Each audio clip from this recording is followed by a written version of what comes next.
Hello students, welcome to TSAT classes. Welcome to the class on Indian Polity Constitution.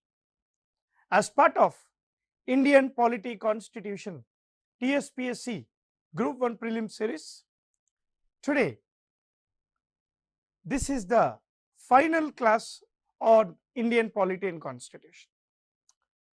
We have completed 14 classes on the Indian Polity and Constitution for Group 1 Prelims TSPSC for upcoming exam.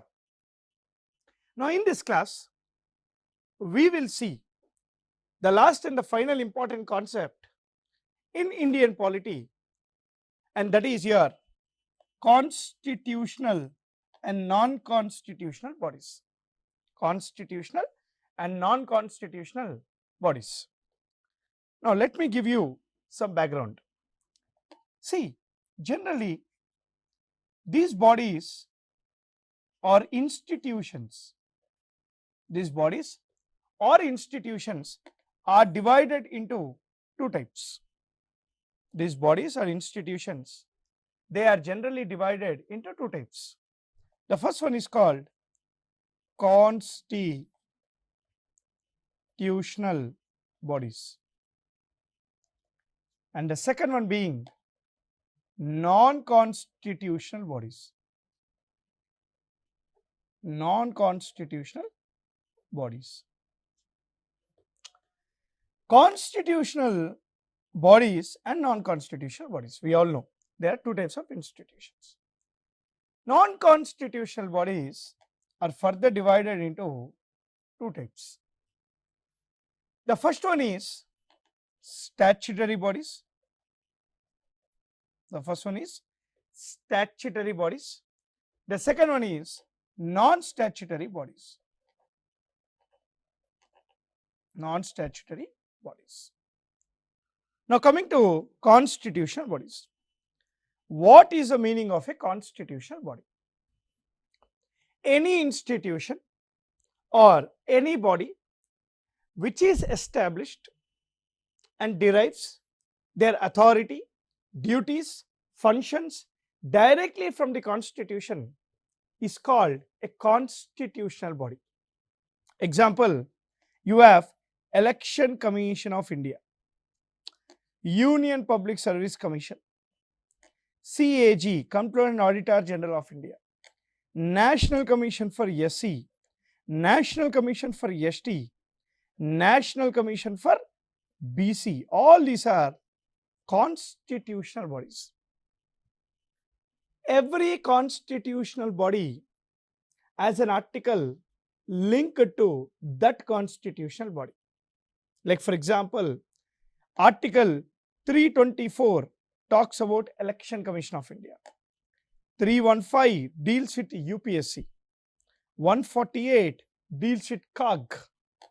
Article 338, Article 338A and Article 338B deals with SC, ST and BC Commission. So constitutional bodies derives their authority directly from the constitution. They are independent autonomous bodies, meaning these institutions came into force as when the constitution is formed, and also it came into force, and also they get the power directly from the constitution. The second thing we have is non-constitutional bodies. See, before looking at what is this non-constitutional bodies and all, try to understand the difference between two types of non-constitutional bodies we have. The first one being statutory body, the second one being non-statutory body. If you look at the statutory bodies are those bodies which derives their authority by a law. When any body is established by a law, when any institution is established by a law, it is called a statutory body. When any institution is established by an executive order or government order, and that is called your non-statutory bodies. Statutory bodies are those bodies which are established by a law and derives their authority by that law. Non-statutory body is that body which is established through a executive order of a ministry, government executive order, government order. Examples are for statutory bodies: National Human Rights Commission, Central Information Commission, presently Central Vigilance Commission, National Commission for Women, National Commission for Minorities. All these are the statutory bodies. Coming to non-statutory bodies. Few examples of non-statutory bodies are Niti Aayog. Niti Aayog. Niti Aayog stands for National Institute for Transforming India. That is a non-statutory body. CBI. CBI is a non-statutory body.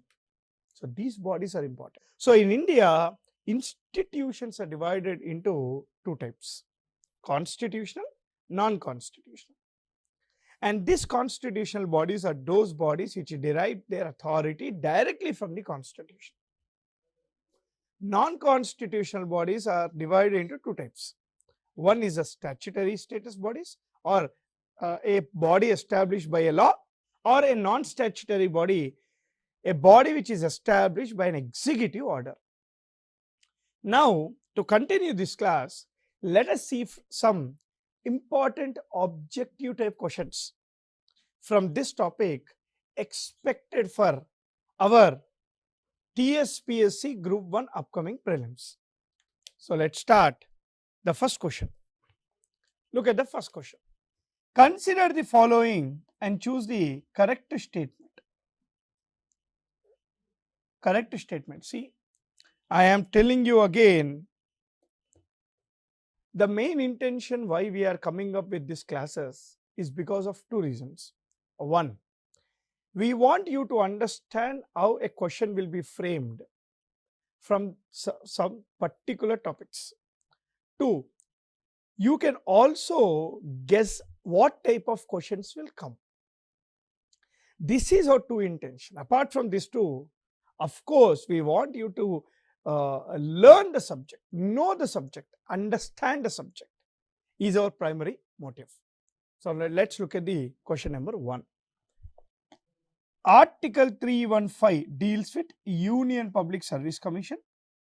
Article 315 deals with Union Public Service Commission, State Public Service Commission, and Joint Public Service Commission.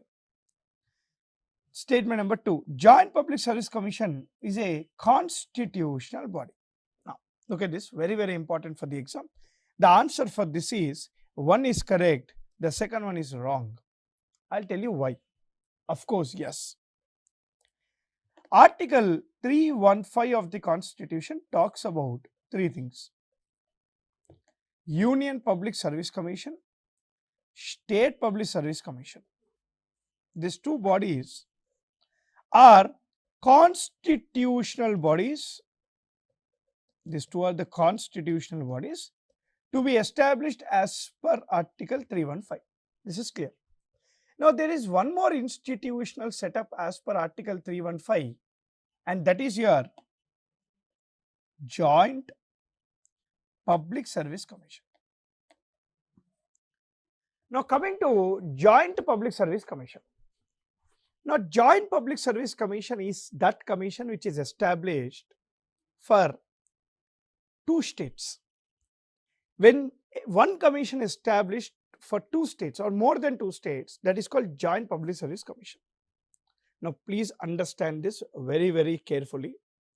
According to Article 315 of the Constitution, Parliament may by law, Parliament may by a law as the authority to establish a Joint Public Service Commission.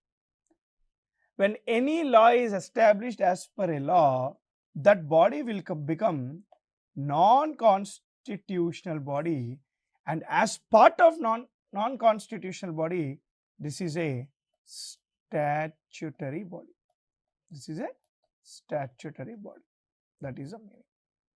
So, of course, Article 315 talks about Joint Public Service Commission, but Joint Public Service Commission is not a constitutional body. It is a statutory body established by a law. Remember this for your exam. Very, very important. Consider the following and choose the correct statement. Consider the following and choose the correct statement. The strength of the members of the Election Commission is decided by President. The members of the Election Commission of India are appointed by the President. The members of the Election Commission of India are removed following the process to remove the judge of the Supreme Court. All the statements are correct. All the statements are correct. Let me explain this for you. Article 324 talks about Election Commission of India. Article 324 says, the Election Commission of India consists of an election commissioner and such other commissioners as decided by the President. The Article 324 says, the Election Commission of India consists of one chief election commissioner and other commissioners as decided by the President. As on today, there is one chief election commissioner and two other commissioners, total 3.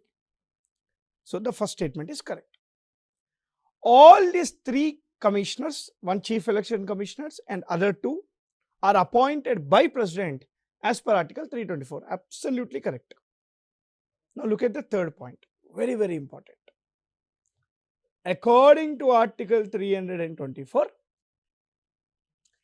an election commissioner can be removed only following the process to remove the judge of the Supreme Court. That is, the removal of the judge of the Supreme Court is mentioned in Article 124 Clause 4 and 124 Clause 5. Article 124 Clause 4 and 124 Clause 5 talks about the procedure for removal of the judges of the Supreme Court. The same procedure is applied for the removal of the election commissioners in India. Very, very important. An election commissioner receives a salary as par with the judge of the Supreme Court only. Remember this also. So, Article 324 talks about Election Commission of India. This is part of Part 15. This is Part 15 of the Constitution. Part 15 of the Constitution deals with elections from Article 324 to 329. 2 articles are very, very important. One is Article 324, the second one is Article 326. 324 talks about Election Commission of India. 326, right to vote on the basis of universal adult franchise. That is your question related to Election Commission. Let's go to the next question. Look at the next question. Very, very important again. Which article, this is a very factual based question but important. Which article of the Constitution deals with special officers for linguistic officer or special linguistic officer? This is called special linguistic officer. Okay. 351, 350 capital A, 350 capital B, 315. One option you can eliminate from this is 315 because Article 315 talks about Union Public Service Commission, State Public Service Commission, Joint Public Service Commission. So, you can eliminate that. Now, Article 351. Now, what is Article 351? According to Article 351, it says, the center shall send the directions, for development of Hindi language. The center shall send directions to the state for the development of Hindi language. For the development of Hindi language, center has to send the directions to the state. That is 351. So this is also not there. Now coming to 350 capital A. Now try to understand. Now what is article 350 capital A? It says, the state shall take steps in providing primary education in mother tongue.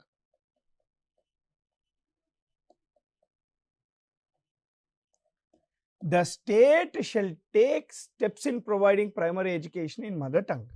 That is article 350A. So this is also wrong answer. So only one option left. So what is that? Answer is 350B. Now look at this. Article 350 capital B is not part of the original constitution. This article is added by 7th Constitutional Amendment Act 1956. This article is added by 7th Constitutional Amendment Act of 1956.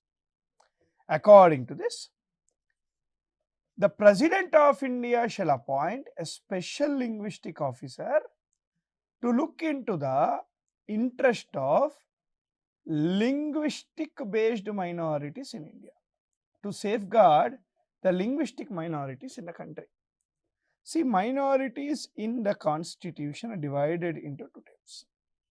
One, culture, that is religion based minorities. Two, language based minorities. Religion based minorities and language based minorities. So very, very important for the exam. Try to know. Answer is 350B. So 350B is not part of the original constitution.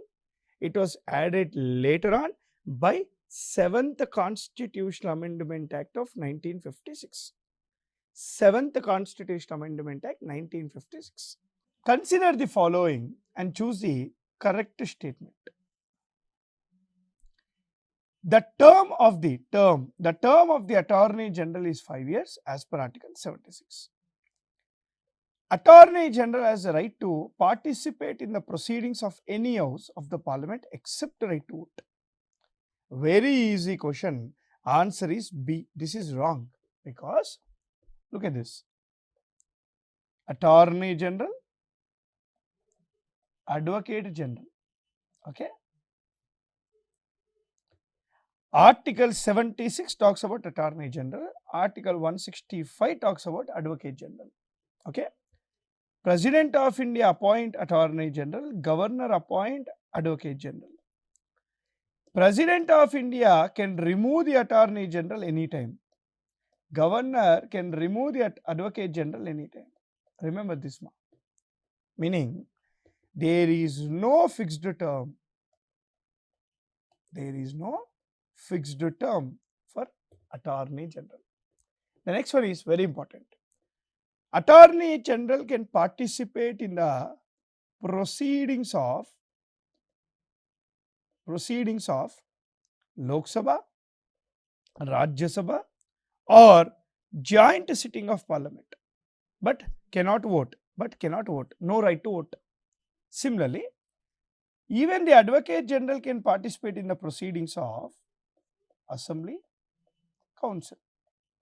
There is no joint sitting in the state legislature, so only Assembly and Council. But he cannot vote. This is a special power given to him. This is a very special power given to him. So answer is B. Okay. Very important and very easy as well. Who is Attorney General of the country? Attorney General is the first law officer of the country. He is the first legal officer of the country. Attorney General is the legal representative of the central government. Advocate General is the legal representative of the state government.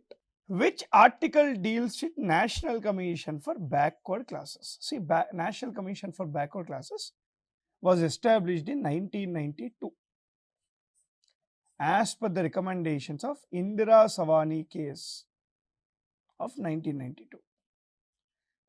Supreme Court said there should be one institution to safeguard the interest of the BCs in India. So, as per the recommendations given by Indira Savani case, in 1992, National Commission for Backward Classes was formed.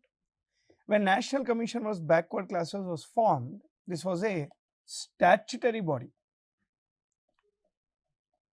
This was a statutory body. Now, in 2018, 102nd Constitutional Amendment Act has made National Commission for Backward Classes a constitutional body. Made this constitutional body. Now, whenever there is a constitutional body, there should be an article, right? So, 102nd Constitutional Amendment Act 2018 has added Article 338B to the Constitution.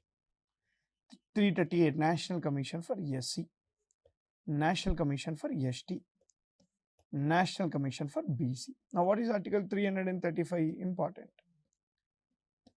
Claims of SCs and STs in government jobs. In government jobs. Claims of the SCs and STs in government jobs. So, this is Article 335. Okay.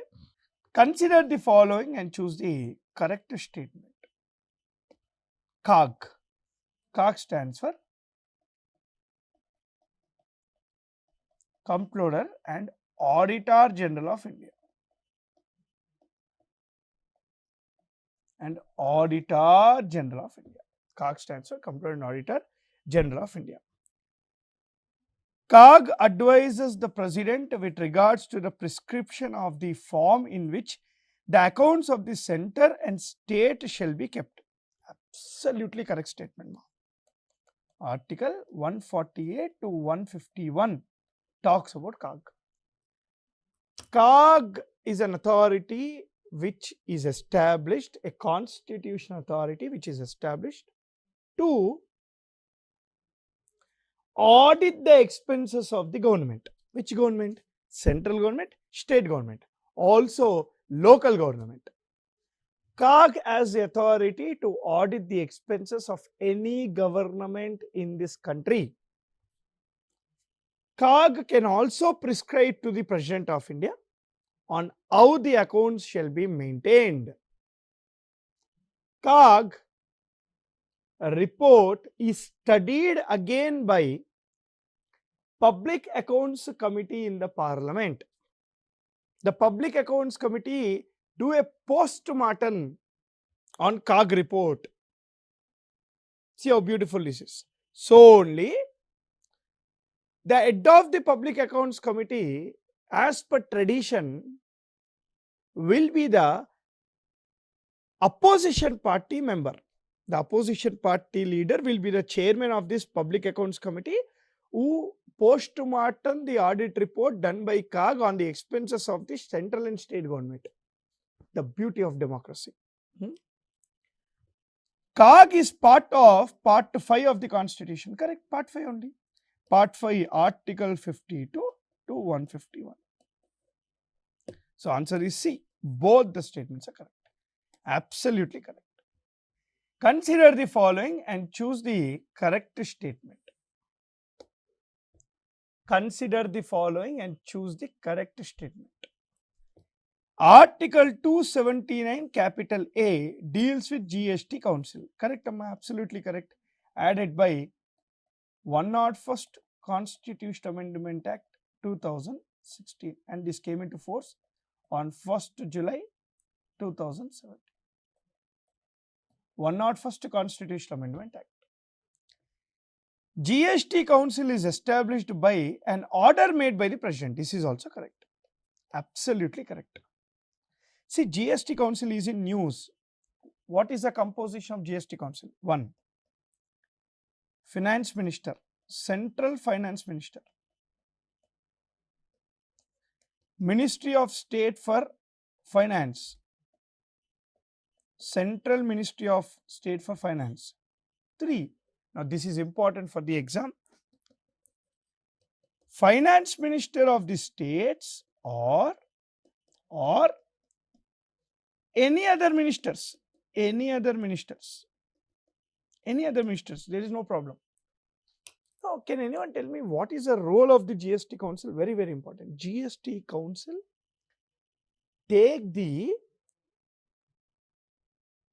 take into consideration the slabs of the GST. They decide the rates of the GST.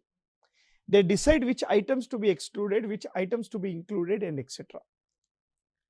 So, GST Council consists of these people with a voting share of 1/3 for the center and 2/3 for the states. The entire slab rates, or maybe you have something called exclusion, inclusion, all will be decided by GST Council. GST Council, as per Article 279 capital A, is established by an order of the President of India. Consider the following and choose the correct statement. The Vice Chairman and CEO of Niti Aayog is appointed by the Prime Minister. Correct. She is appointed by the government. Who is the head of the government? PM. And who is the chairman of the Niti Aayog? The chairman of the Niti Aayog is Prime Minister. Niti Aayog stands for National Institute of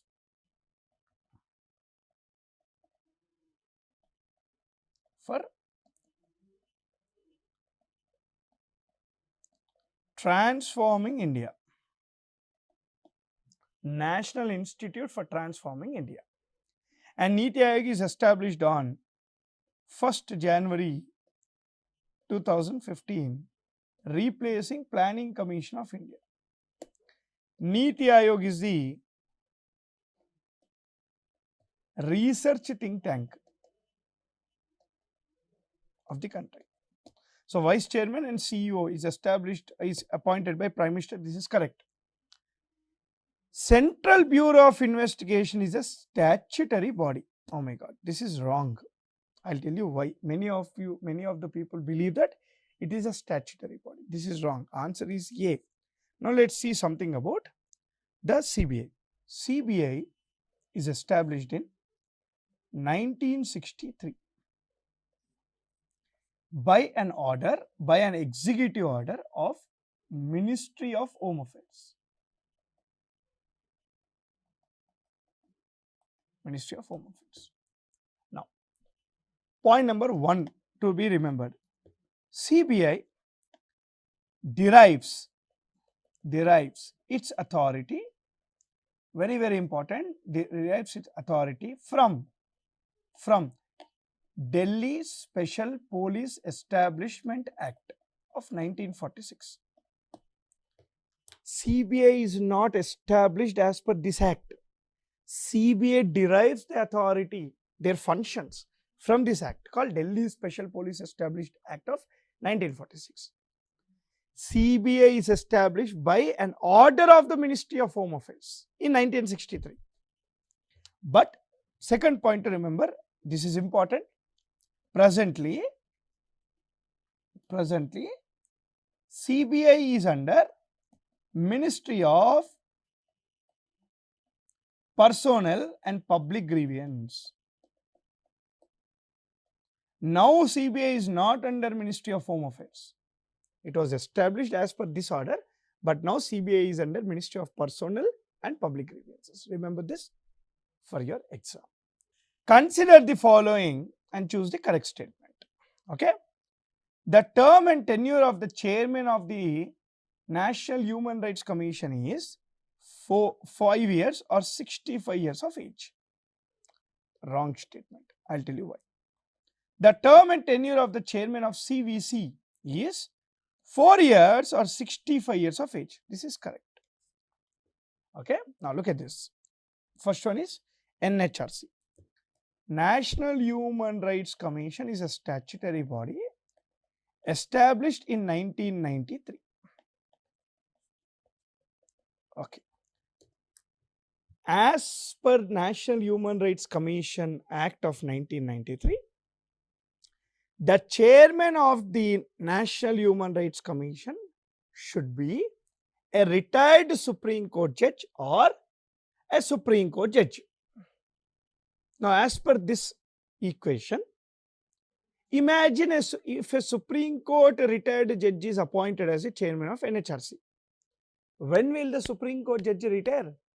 He retires at the age of 65 years.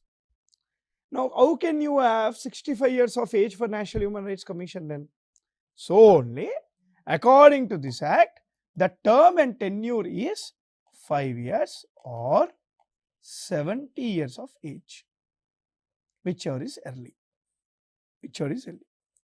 Now, what is the next? Second one we have the term and tenure of the CVC. Now, CVC, Central Vigilance Commission, is established in 1964 by an executive order. Now, in 2003, this CVC has been given a statutory status.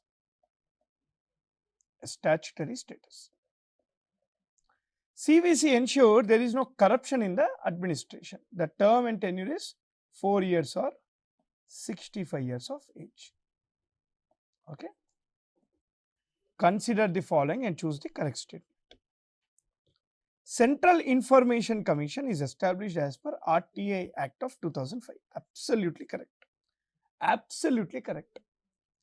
CBI is the main representative of international police from India. This is also correct. This is also absolutely correct. So, both the statements are correct. Now, this is your Indian Polity and Constitution series for TSPSC Group 1. I hope you all enjoyed the classes well. All the very best for your exam. Keep learning. Happy learning. Thank you very much. I'll see you again. Till then, Jai Hind.